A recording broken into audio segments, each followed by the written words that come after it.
I spent close to $40,000 on courses, failed more times than I'd like to admit. And at one point I was selling $33 a month websites, trying to hit my first $1,000 a month. And eventually I did, but guess what? It took 6 months. Then I switched to the model that I run now, and we did $25,000 in our second month. The same work ethic, the only thing that changed was a few specific decisions. In this video, I'm gonna walk you through the exact game plan that I would follow if I was starting from zero right now. The niche, the offer, how to get clients, and the mistakes that I would avoid entirely. Stick around because by the end of this video, you'll have a complete picture about what works in 2026.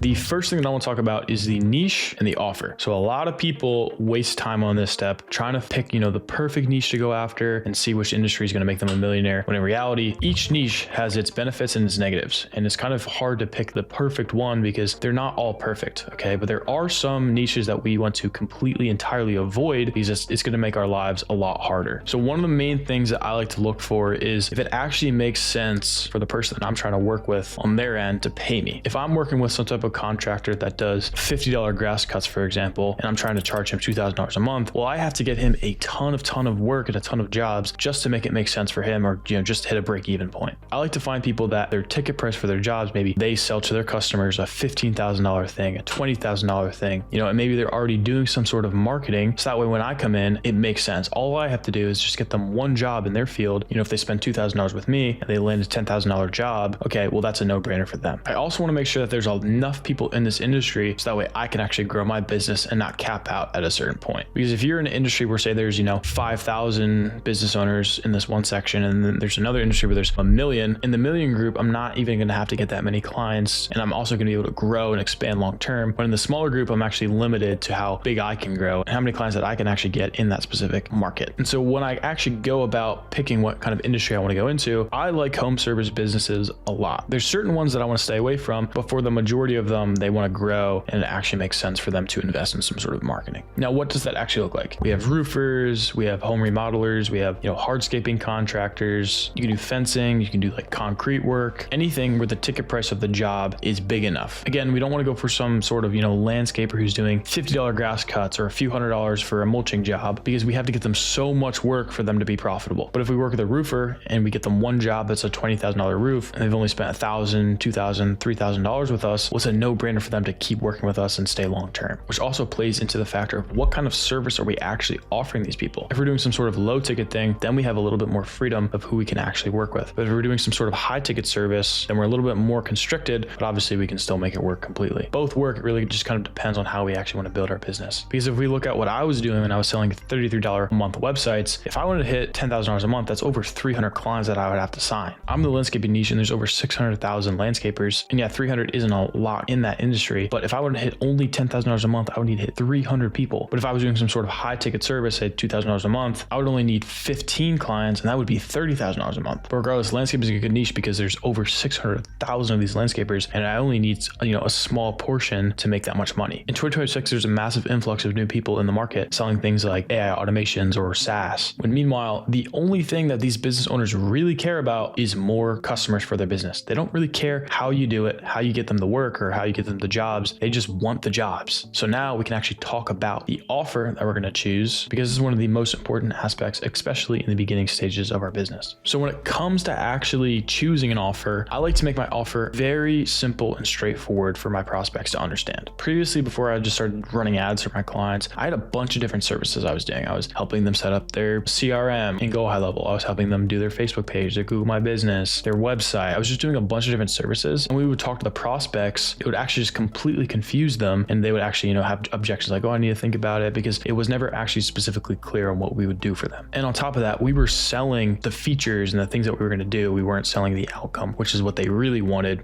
more jobs. So for this, I just want to choose one specific service that we're going to do for them. Running ads and having AI on the back end. It's going to be a flat retainer and they pay for the ad spend. It's very simple. It's very clear. When we pitch it on sales calls, it makes sense. And it's just very, straightforward. Now, as far as pricing goes, I'm going to go for $1,500 a month or $2,000 a month. It kind of depends on the prospect's specific situation, how much money they have on deck, how much they actually want to grow their business, and how much I think that I can help them grow their business as well. Regardless, the best price is the one that you can say, on sales calls without hesitation. Conviction closes more deals than the perfect price tag. For example, I was on a sales call the other day, upselling one of my previous clients, actually from my $33 a month website days. He just reached out to me. He wanted to do a rebuild. And so I helped him out. I rebuilt the website, but I also wanted to upsell him onto a $1,500 a month retainer. When I hopped on the call with him, it was a very logical conversation. We were just talking about where he is now, where he's trying to grow, what kind of services he wants to run, how much we're going to spend in ads. And then once we figured all that stuff out, I just said, okay, you're looking at $1,800 a month with ads and then $1,500 a month with me. It was very clear, very simple, very straightforward. He was like, okay, let's do it. But there was no hesitation in my voice when I dropped it. And I was very certain that that's the amount of money that I wanted to charge him. Real quick, click that link in the description if you're interested in learning a little bit more about how we can help you. Section 2, getting clients. So I've tried a lot of different outreach strategies in a lot of different ways: cold DMs, cold email, cold calling, cold SMS, pretty much everything that you can think of to try to get clients. And within all of that, I made a ton of mistakes. The biggest thing that I learned, especially with like sending out automated messages like cold DMs or cold SMS and even cold calling, is using the same,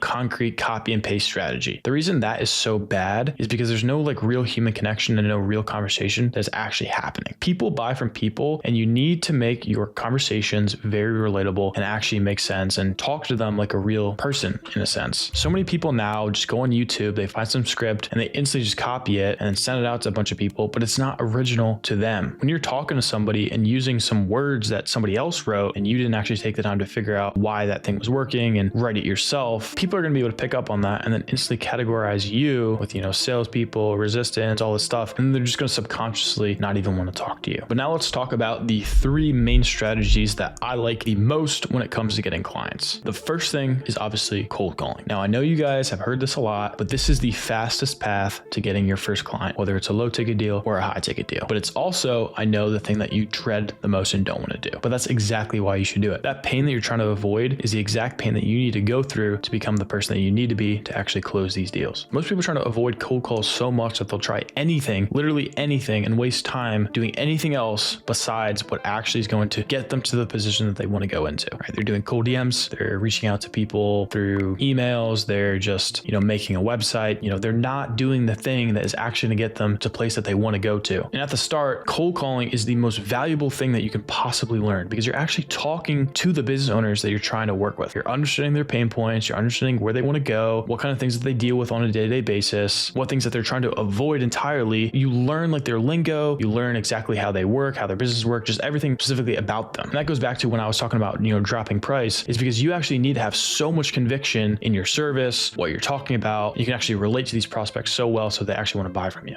So when I'm cold calling, I only have 4 tabs open: the script, the dialer, the leads, the booking link, and that's pretty much it. I don't really need anything else. I'm just trying to have a clear headspace when I'm calling, and I'm going to try to have a little bit of fun when I'm calling. I don't want to have a strict, tense cold calling session where it's just unfun. It's just my perception of it. The cool part about this stuff is I can actually change my perception on how I'm viewing the thing that I'm doing. It's entirely my choice to say that cold calling sucks. I can literally just view it as if it doesn't suck, and then it's going to be fun, and I'm just going to have fun when I'm doing it. I'm going to just talk to business owners. I'm going to make money. That's one of the best reframes that you can actually do, is like look at cold calling as if it's making you money, because it is. In reality, it is. And if you sign a high ticket deal, all of those cold calls, all of those no's, if you do the math, will add up to a certain amount of money. So every time you got a no, you were actually making money, and all those no's just get you closer to a yes. As a quick example, let's just say that you have a 5% booking rate on your call. So every 100 calls that you do, you book 5 people for meetings. Now let's say for those 5 people, you get 50% show up rate on your calls. And now let's say on your calls, you have a 20% close rate. So 20% of the people that actually show up for your calls, out of 10, you close 2 of them. Now let's just say for this example that you're selling a $4,000 package. If we reverse engineer all that math, that means every 100 dials that we make when we're cold calling, we close half of a deal. Obviously this is an example, but half of a deal is $2,000. If you divide $2,000 by 100, that's $20 per dial. Every time you press that call button and hear that go ahead ringing button, you're making $20. If you do 150 dials per day, that's $3,000 of expected revenue per day. Obviously this is an extreme example, but you can see the math behind this. The whole point that I'm trying to, portray to you guys is that outreach isn't scary. Once you reverse engineer it, it's actually a very predictable system that you can build. It's just about being consistent with what you're doing day to day. If you're doing a ton of volume, it negates any luck that's involved. The next strategy that I want to talk about is cold SMS. So cold SMS is a great way to start to automate your client acquisition, but it's important to keep in mind that cold calling you need to do first, because you need to actually have some sort of,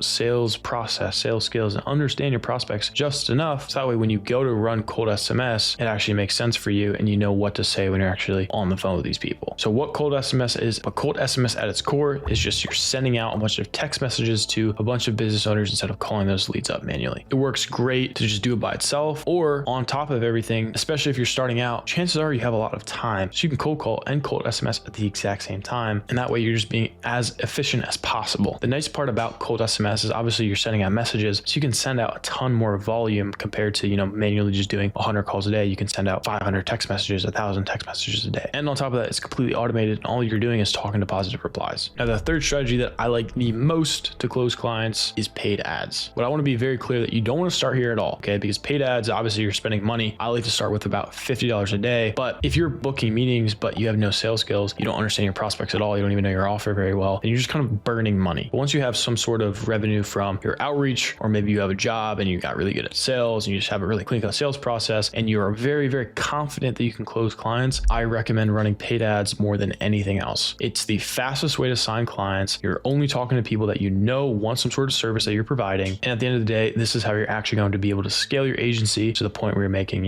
even $20, $30, $50, $100,000 a month. Paid ads is definitely more of a testing thing too, right? You can't just jump into it and start to expect to see a bunch of results, especially if it's your first time doing it. You might have a period where you don't close a client for a month or two, just because you're trying to figure things out. You're trying to make sure you're getting a low cost per lead on your ads, getting a good show up rate. You can actually close these deals and make sure that just the processes work really well. If your processes aren't dialed in from the beginning, you just skip the stage where you're supposed to actually do cold calls and try to close some sort of client and deliver some sort of service. Well, then you have no idea what you're doing. You're going in blind. You're just going to completely burn money. I just kind of wanted to show you guys, for example, my specific actual ad account, because I run ads to acquire clients. And you can even see that I'm getting people to submit their information to me for less than $4. I'm booking meetings for $8, right? This specific campaign is booking me $8 meetings. I'm getting an interested prospect for $8. Obviously, these other ones are a little bit more expensive. You can see it's really, really predictable. I'm only spending $20 a day for each specific one, so $80 in total, but I'm booking meetings from that. And it's just completely on autopilot. I'm not even doing anything for that. All right, now since we covered all the ways to actually get clients, let's talk about how to actually close clients, deliver a result, and keep that retention high. So like I was talking about earlier, when you're on closing calls, it's very important that you have conviction in everything that you're talking about. Specifically, like when you're price dropping, when you're telling people about your service, or even if you're just doing some sort of a discovery on the prospect. The most important part is that you actually believe that your service is worth it. Because if you don't, they won't either, right? They can sense it off of you. People can tell when you're lying. People can tell if you don't actually believe in what you're talking about. And that's going to portray when you're talking to your prospects, right? They might not be able to consciously recognize it, but their subconscious can see what's going on, can put two and two together, and then they're not going to be able to close. And depending on what industry you're in, a lot of these prospects have worked or done some sort of service previously. Maybe they've been burned in the past. So your job isn't to push the sale, isn't to just collect a bunch of money from this prospect. It's to help this prospect. A ton of people go into these calls thinking, oh, I'm going to make all this money and all this stuff. When in reality, if you want to close as many deals and attract as many high quality prospects as possible and keep that retention high, you need to actually understand your prospects and care about them, genuinely care about their success and actually, wanting to help them grow their business. If you're asking really, really solid questions in the discovery phase and getting a really strong understanding of the business, of the prospect, where the business is at, what it's tried, where it wants to go, what kind of things the business owner has in mind, personal wise, business wise, and you actually genuinely care and want to actually help this prospect, and you know that your service can actually do that and get them to the point that they're trying to get to, maybe even get them out of the position that they're currently in, that maybe it's a bad position, maybe they're in a painful position. It is your job to help that prospect. You need them to see you differently, right? 99% of people in your competition is just scrolling on Instagram Reels. They're just seeing some sort of script that works, right? They're going on YouTube, seeing something that somebody said, and they're just using it and they're copying it word for word and they're rating it to their prospects, and they don't actually understand why that script is saying the things that it's saying. All the script is trying to do is mimic an actual human conversation. I hate scripts. In my agency, we don't use scripts. We just have frameworks, right? We just like to have some sort of framework that we follow. But the most important part is we actually care about our prospects. And I'm not trying to force somebody over the line, because guess what? I don't want those clients. I don't. If I have to force someone to do something, if I have to jump through hoops to get them to pay me, if I have to finance them, they're gonna be a terrible client. My business is gonna suck. My clients are gonna hate me, and it's just overall not gonna be a good experience. But if I genuinely take the time to understand my prospect, make sure I can help them, am confident that I can help them, and I tell them that, portray that to them, I'm not using some sort of sleazy sales tactics. I actually genuinely want to help this prospect. All it's going to do is make me more money in the long term, which brings me on to the next point, is retention. Retention is so important, okay? Because especially if you're running ads and you're spending money on the front end, even if it's cold SMS, you're spending money to try to book meetings to acquire clients. The money that you make up front on those initial deals go back into acquiring acquiring more clients. Where you make real money is on the back end when you retain clients and actually take the time to deliver a really good service for them. The most important part when it comes to client retention is results, obviously, but also relationships and having a really strong relationship with your clients. Okay. And if you're lying to them on the sales call, if you're lying to them, you're just saying some sort of fake things just to close them, you close them on some sort of financing thing, you're going to have a terrible experience with these clients. They're not going to stay with you. You're not going to make money in the long term, and you're just going to build a terrible business. But results and relationships are the most important parts. Most people just think results themselves are going to fix a broken business. They're going to keep your clients around for the long term, when in reality, the most important thing is relationships. I've had clients that were getting,